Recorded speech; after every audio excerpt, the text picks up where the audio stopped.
Hi everyone, I'd like to welcome you to my final year presentation on my final year project entitled House Hestia.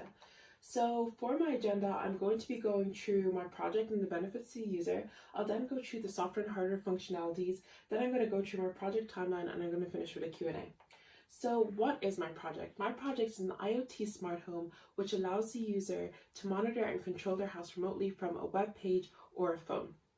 So the inspiration for my project, I was reading an article one day and I found out that the average homeowner in Ireland spends up to 2 hours a week doing mundane tasks like hoovering and turning on and off the lights. This in turn can cost a lot of money in the long term. So I decided to automate this. So inside my home system comprises of these various technologies, which I'll delve in deeper into my presentation. So there's three parts of my project: the house that I built from scratch, the website that I created, and the Google API assistant that integrates with the ESP32 microcontroller. Also, in addition to this, I created a poster, a report, and I also made a video, which I'm doing now. So my architectural diagram, I'm going to go through that so it gives you a greater idea of what my project actually does.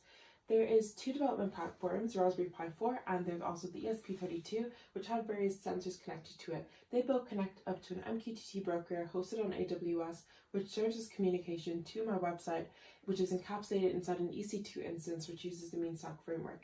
There's also an application where you can use voice commands to control the house. So in my website, there is user authentication, which means the user can log in and sign out. There's also various pages where the user can navigate through and monitor and control the house. There's also the Google Assistant API, which allows the user to use voice commands from their phone to control the house. There's also Kubernetes and Docker orchestration. That was an experimental side to my project. I took all the elements of my project and put them into separate containers, and they still communicate harmoniously. So the benefits to the user now, the user can now monitor their house and control it remotely. This in turn saves them money, and this is due to my project. So I feel like it's a win-win situation for both parties.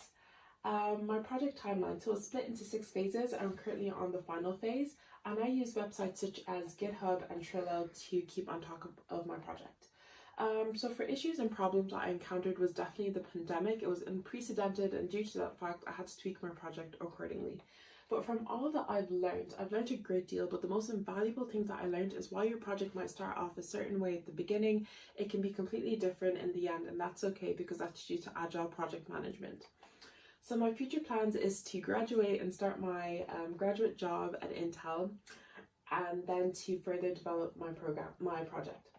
So I'd like to thank you all for listening to my presentation, and if you have any questions, please do let me know. Thank you.